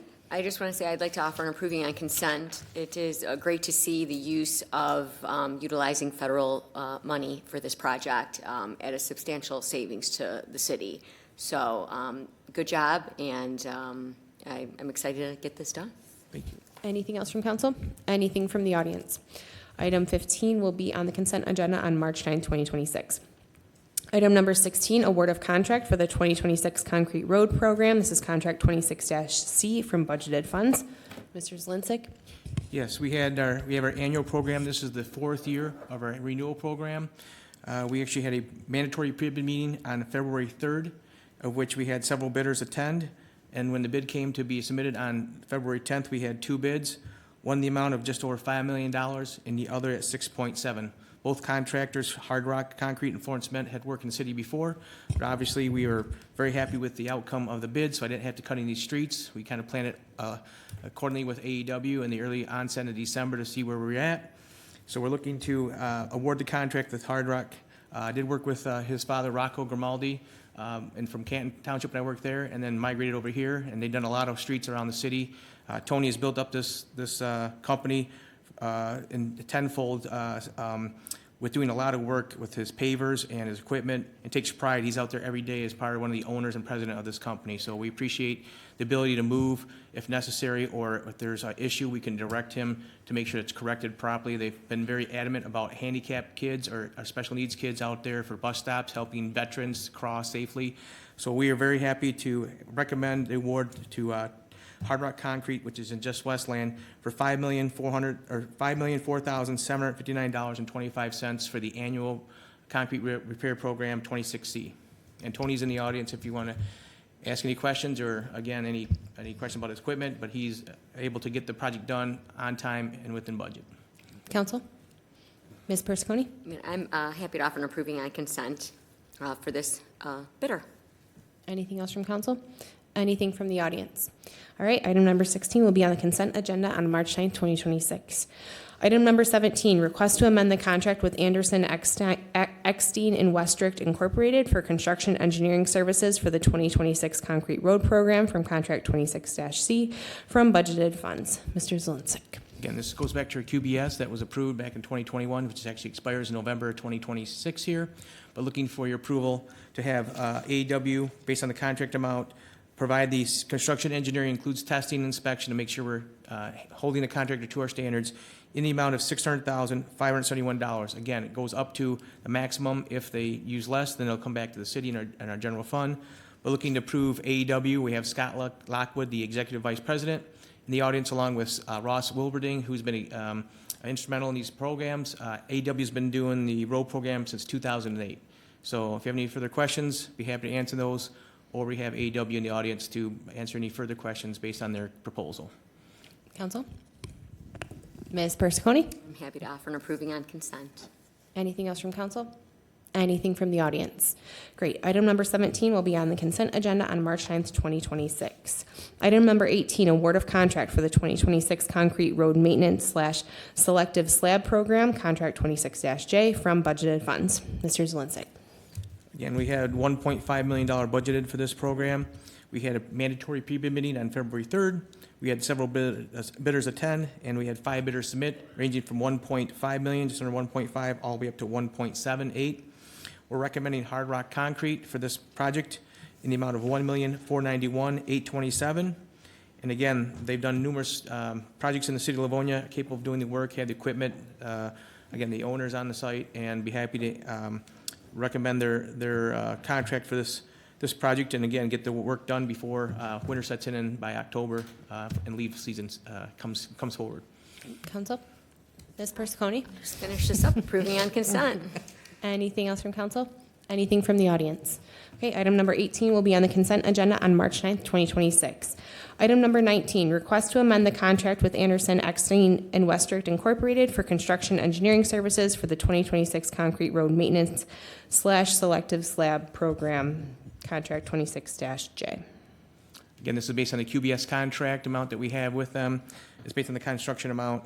We're asking for your approval in the amount of $186,478 for AEW to provide these services, again, based on our QBS contract. And again, they've been doing this work since 2008 with the city of Livonia and have a good relationship to continue on to ensure that our standards and specifications are upheld by the contractor, and to try to ensure that, again, they're out there every day to protect not only the residents, but also the city for any issues that may occur out there. Ms. Persicone? Yes, I'm offering an approving on consent. Thank you for the Persicone sweep. Anything else from council? Anything from the audience? Great. Item number 19 will be on the consent agenda on March 9th, 2026. This concludes the study agenda. Is there any audience communication that was not on the agenda? Mr. Name and Yes, address for the Mr. Karasinski again, Sorry. Jerry Karasinski, You have 2 minutes. 19488 Bainbridge. Yes, I have a few comments, some spillover from the regular meeting. So related to the master plan, so we're using McKenna to do the master plan updates. It's been a long, long process, and we're waiting longer for them to make revisions based on planning commission feedback. Is this really the best use of city resources to outsource this plan to a vendor? Perhaps you could get a much shorter duration if the planning team actually did the review. That's the first comment. Second, my observation from a lot of these meetings recently is that new business goes into the most financially viable locations for the businesses themselves. So we're seeing a lot of development on the west end of the city, not so much on the east, more on the north, maybe mid-north. So we've got a lot of dead space in the city. So that leads me to wonder, do we have too much commercial property as far as our zoning? Office space, the same way. I think we're looking at a 30% commercial vacancy. I don't know what the office vacancy is, but that master plan should perhaps look at what is the appropriate thing. And it seems, as has been discussed, that these multi-use properties seem to be the wave of the future. And we've talked a lot about having a shortage of housing. So I would hope that when we review the master plan, that we look at those 3 items and figure out, are there trends? Are there things that we should be doing as a city from a master plan standpoint to make maybe the land use more amenable for developers in the future, so that perhaps maybe some of those parcels that right now are not developable, based on finances, might be more appropriate. The facilities manager position, if it's so important, why is it empty? So that's a conversation, I guess, with the mayor, but it's something that council should be asking as well. The Housing Commission facility shortcomings, that building is an old fire station. I'm not sure why we're even using it. It probably should be leveled. from my standpoint. And lastly, financial reports. So to the council, you get quarterly spending, but it's not very detailed. It's hard for residents to know if the city's actually using the money wisely or not. And I would assume then the same for council. So can we get some accounting reported maybe by committed funds, uncommitted, and spent in a more detailed level than just at the account level? Thank you very much. Thank you. Anything else from the audience? Any closing remarks from council? All right. Good night, Livonia. We'll see ya. Later, dude.